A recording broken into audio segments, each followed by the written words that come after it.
आता मंडळी तुमची गाडी नवीन असो किंवा जुनी असो, तुम्हाला कधीतरी हा मनात डेफिनेटली विचार आलेला असतो की आपल्या गाडीला रिसेल व्हॅल्यू किती मिळेल बुवा.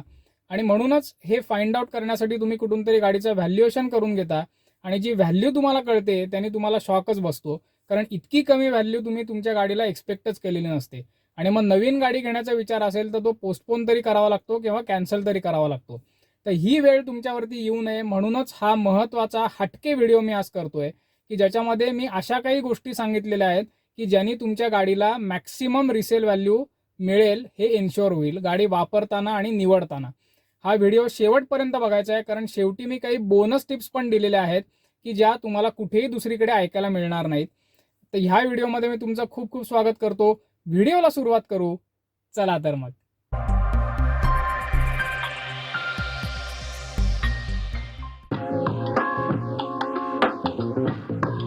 आता मंडळी, जर गाडी घेतानाच तुमचं हे ठरलेलं असेल की ही गाडी जी आपण घेतोय ती 4-5 वर्षच वापरायची आणि त्याच्यानंतर अपग्रेड करायची किंवा चेंज करायची, तर त्या केसमध्ये मात्र रिसेल व्हॅल्यू हा तुमच्यासाठी खूप महत्त्वाचा मुद्दा ठरतो.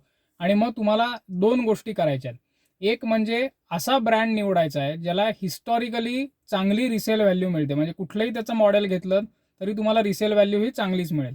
त्याच्यामध्ये उदाहरणं म्हणजे नंबर 1 टोयोटा, त्याच्यानंतर मारुतीची कुठलीही गाडीला चांगली रिसेल व्हॅल्यू मिळते, त्याच्यानंतर ह्युंडाई, किया, होंडा आणि टाटा सुद्धा.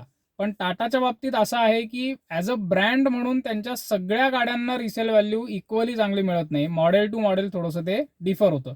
पण पहिले जे मी काही ब्रँड सांगितले त्या ब्रँड्सला मात्र कायम तुम्हाला चांगलीच रिसेल व्हॅल्यू मिळेल. हे झालं ब्रँडबद्दल. आणि मॉडेल निवडताना सुद्धा मग असं मॉडेल निवडायचं की जे पॉप्युलर आहे. आता मारुतीची जर तुम्ही घेणार असाल तर वॅगनार, बलेनो किंवा फ्रॉन्क्स, ग्रँड विटारा, तर ह्या अशा काही त्यांच्या पॉप्युलर गाड्या आहेत, डिझायर. तर ह्या गाड्यांना कायम चांगलीच रिसेल व्हॅल्यू मिळेल. टाटाच्या पंच किंवा नेक्सॉनला चांगली व्हॅल्यू मिळते. सो असा विचार आपल्याला केला पाहिजे, म्हणजे गाडी निवडतानाच अशी निवडायची की ज्याला हिस्टॉरिकली चांगलीच रिसेल व्हॅल्यू मिळते. आणि त्यासाठी तुम्ही सहज रिसर्च करू शकता आणि किंवा थोडासा ऑनलाईन रिसर्च केलात तरी तुम्हाला कळेल की कुठल्या गाडीची काय रिसेल व्हॅल्यू आहे. आता तुम्ही गाडी जर जास्त काळासाठी वापरणार असाल, म्हणजे 7 वर्ष किंवा त्याच्यापेक्षा वरती, तर मग त्या केसमध्ये रिसेल व्हॅल्यू ही इतकी महत्त्वाची राहत नाही एक फॅक्टर म्हणून. कारण तसेही तुम्हाला गाडीच्या मूळ किमतीच्या 20 ते 30% व्हॅल्यू मिळणार आहे तुम्ही कुठलीही गाडी घेतलीत तरी. मग त्या केसमध्ये तुम्ही ब्रँड किंवा मॉडेलच्या पेक्षा सुद्धा तुमचे जे काही नीड्स आहेत त्या हिशोबाने, म्हणजे तुम्हाला जे आत्ता ज्या गोष्टीसाठी तुम्ही ती गाडी चूज करताय त्या गोष्टीला महत्त्व देऊन मग ब्रँड किंवा मॉडेलकडे न बघता तुम्ही हे करू शकता, निवडू शकता. आता हिस्टॉरिकली बॅड रिसेल व्हॅल्यू असलेले ब्रँड्स कोणते आहेत, तर स्कोडा व्हीडब्ल्यूच्या गाड्या, त्याच्यानंतर नवीन आत्ता जे सगळे ब्रँड्स आलेले आहेत, सिट्रोएन, निसान, रेनॉल्टच्या गाड्या, की ज्यांना रिसेल व्हॅल्यू अजिबात चांगली मिळत नाही. जीप, MG हे सुद्धा त्यांच्यातलीच उदाहरणं झाली. तर रिसेल व्हॅल्यू तुमच्यासाठी महत्त्वाची असेल तर हे ब्रँड्स शक्यतो टाळा.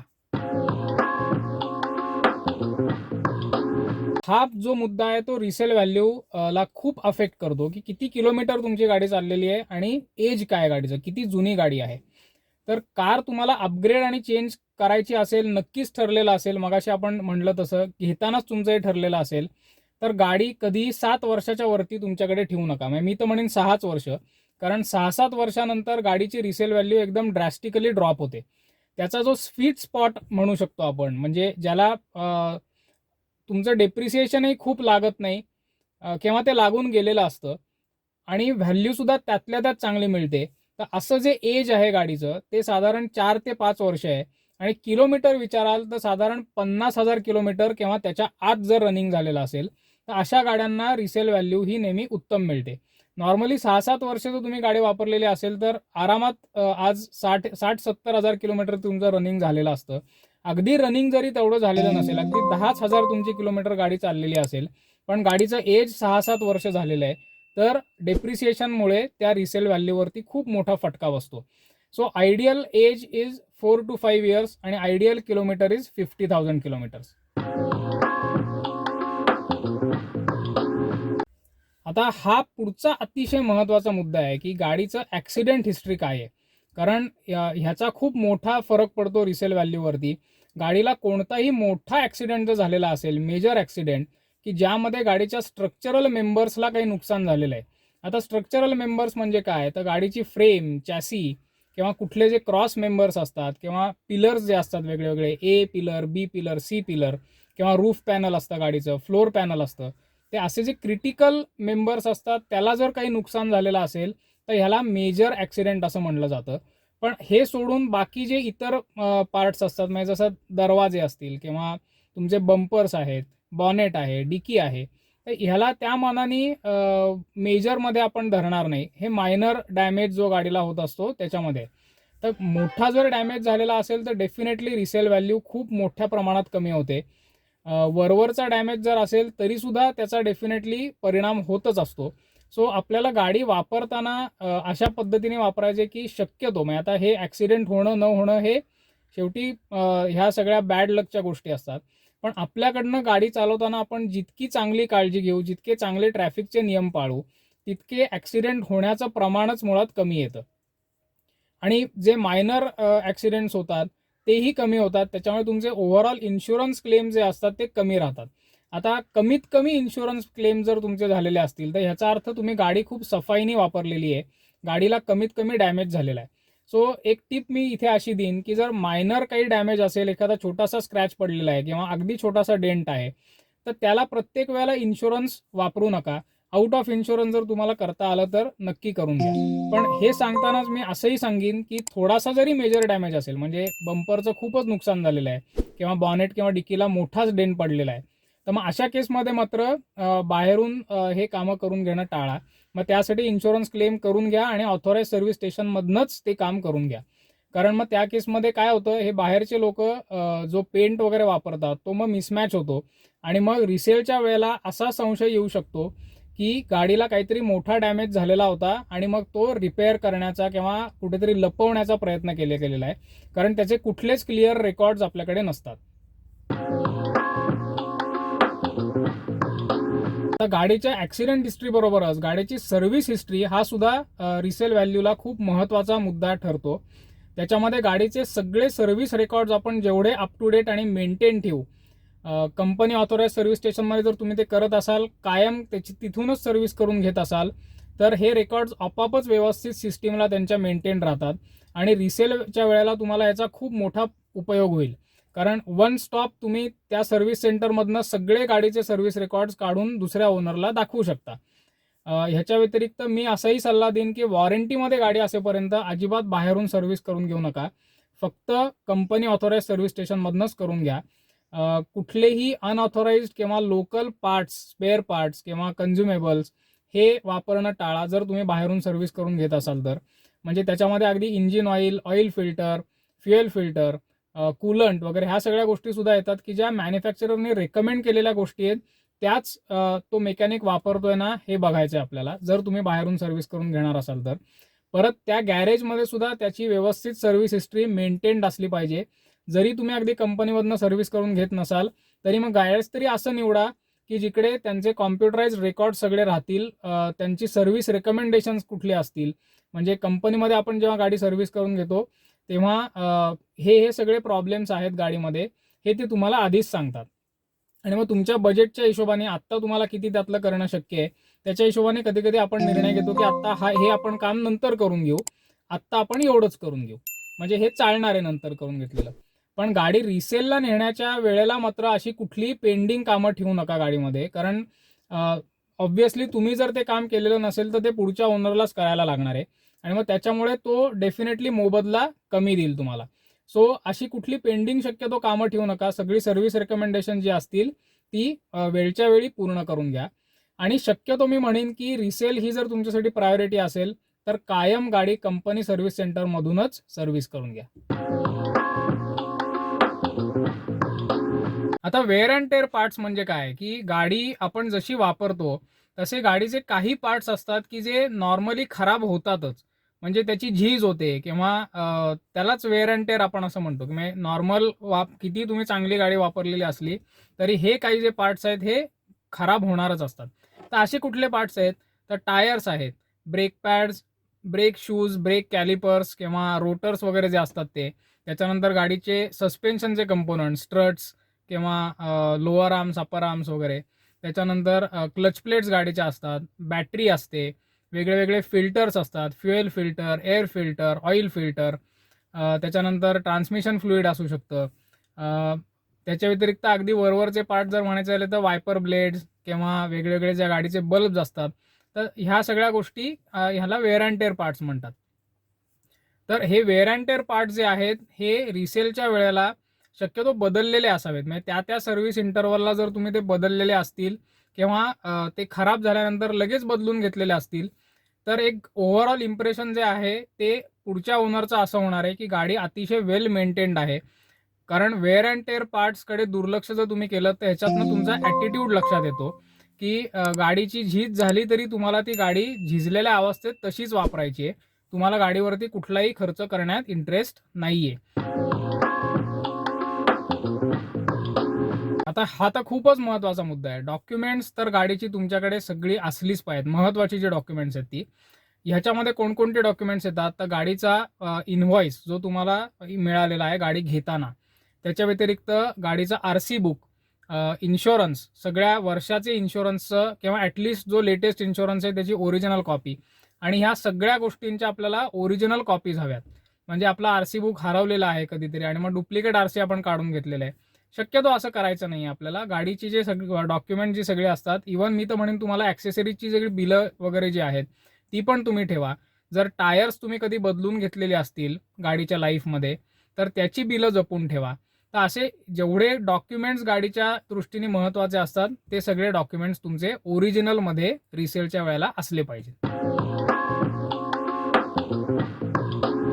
आता कुठलाही बायर जेव्हा गाडीचं रिसेलच्यासाठी इन्स्पेक्शन करणार आहे तेव्हा तो गाडी पहिली बाहेरून बघत असतो. कारण बाहेरचा जो डॅमेज आहे किंवा बाहेरून गाडी कशी दिसते दिसायला, हे लगेचच गोष्टी काही खटकू शकतात आणि त्या खटकणार नाही त्याची काळजी घ्यायची. तर याच्यामध्ये कमीत कमी स्क्रॅचेस आणि डेंट असावेत. गाडीचा पेंट कलरमध्ये फरक कुठलाही नसावा. मगाशी मी सांगितलं तसं, म्हणजे एका ठिकाणी थोडासा जर सपोज ब्ल्यू कलर असेल गाडीचा, तर एका ठिकाणी कुठेतरी फेंट ब्ल्यू आहे, एका ठिकाणी डार्क ब्ल्यू आहे. तर असे कलरमध्ये कुठलेही व्हेरिएशन्स नसावेत.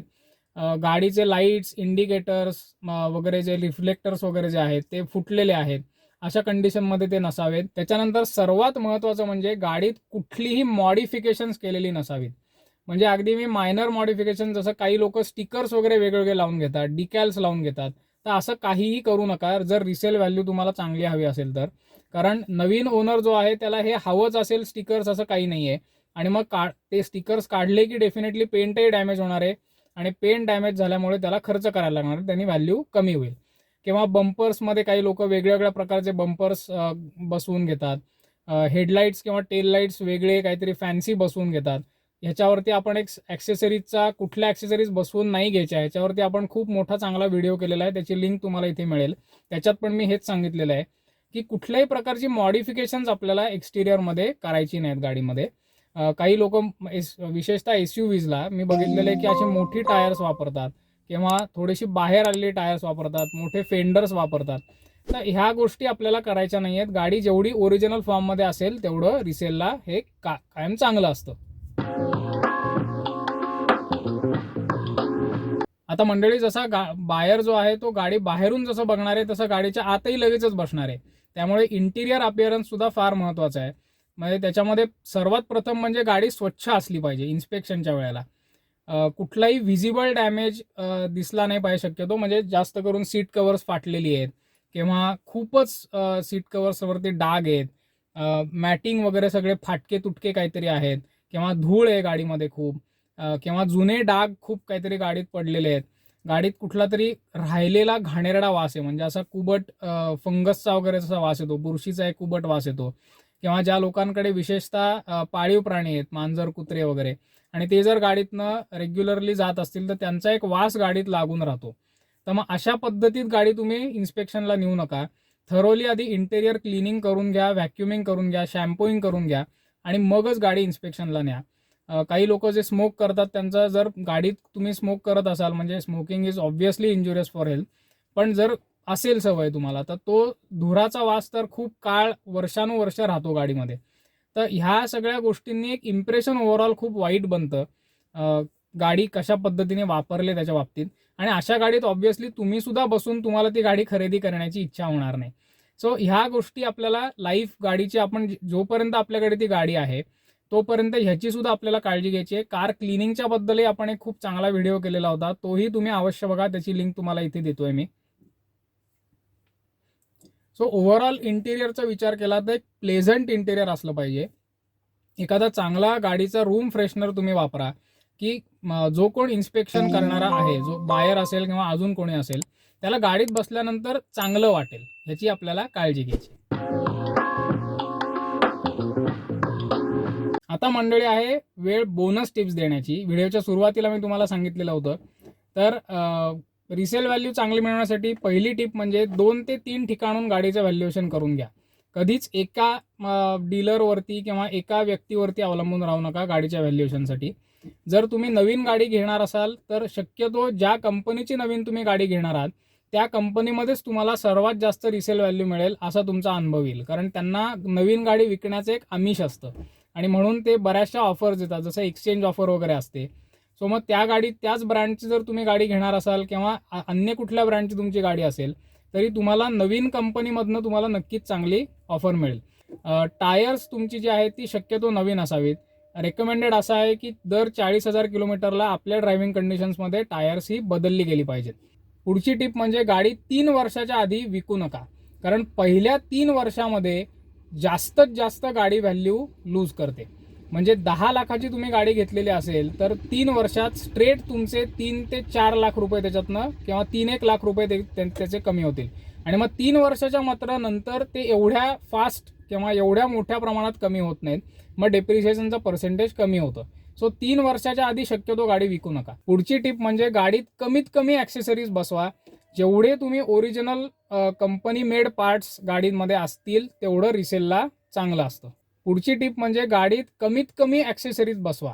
म्हणजे अगदी ज्या इसेन्शियल ॲक्सेसरीज आहेत आणि ते सुद्धा ऑथोराइज शक्यतो तुम्हाला ॲक्सेसरीज बसवता आल्या तर ते रिसेलला नेहमी चांगलं असतं. बाहेरून उगाच काहीतरी अनब्रँडेड ॲक्सेसरीज बसवणं टाळा की ज्याने गाडीचं नुकसान होऊ शकतं. ॲक्सेसरीजवरती परत एकदा सांगतो, हा व्हिडिओ तुम्ही नक्की बघा, ज्याची लिंक मी मागाशी दिलेली होती. त्याच्या व्यतिरिक्त कुठलीही गाडीत मॉडिफिकेशन्स करू नका. म्हणजे जी मॅन्युफॅक्चररने रेकमेंड नाही केलेली अशी तर कुठलीच आपल्याला मॉडिफिकेशन गाडीत करायची नाहीत. अगदी हेडलाईटचे बल्ब बदलणं, रिलेस टाकणं, कटआउट टाकणं हे सुद्धा सगळं त्याच्यामध्ये येऊन जातं. आणि शेवटची टिप म्हणजे चांगल्या रिसेल व्हॅल्यूसाठी नेहमी लाईट कलरची गाडी घ्या. म्हणजे नॉर्मली व्हाईट, सिल्वर किंवा असे जे हलके कलर्स असतात त्याच्यावरती नॉर्मली डॅमेज जो ओव्हर द पिरियड जो डॅमेज होत असतो तो नेहमी कमी दिसतो तुम्हाला आणि गाडी जास्त नव्यासारखी वाटते खूप वर्ष वापरून सुद्धा. माझ्या स्वतःच्या सगळ्या गाड्या ज्या आहेत त्या मी हे पथ्य पाळतो. व्हाईट, सिल्वर किंवा लाईट ब्ल्यू वगैरे असे मी नॉर्मली कलर्स घेतो. डार्क कलरच्या ज्या गाड्या असतात त्या घेताना खूप छान वाटतात. काही वर्ष त्या तुम्हाला एकदम चमकलेल्या म्हणजे एकदम डोळ्यात भरणाऱ्या अशा दिसतात त्या. पण नंतर मात्र तुम्ही कितीही ती गाडी मेंटेन केलीत, कितीही पॉलिश केलीत, काहीही केलं तरी त्याची जी शाईन आहे ती फेड होते. अगदी मायनर डॅमेज जरी गाडीला कुठे असेल तरी तो उठून दिसतो. सो ही शेवटची टिप. तर मंडळी, हा व्हिडिओ तुम्हाला कसा वाटला हे कॉमेंट्समध्ये नक्की सांगा. ह्या बाबतीत काही तुमचे प्रश्न असतील, अनुभव असतील, शंका असेल तर तेही विचारा. ह्या ईमेल ID वरती तुम्ही मला कॉन्टॅक्ट करून कुठलेही प्रश्न तुमचे असतील तर ते विचारू शकता. ह्या व्हिडिओला एक लाईक द्या. राईट ड्राईव्ह मराठीच्या यूट्यूब चॅनलला नक्की सबस्क्राईब करा. Kiran Abhyankar from the right drive Marathi signing off. धन्यवाद.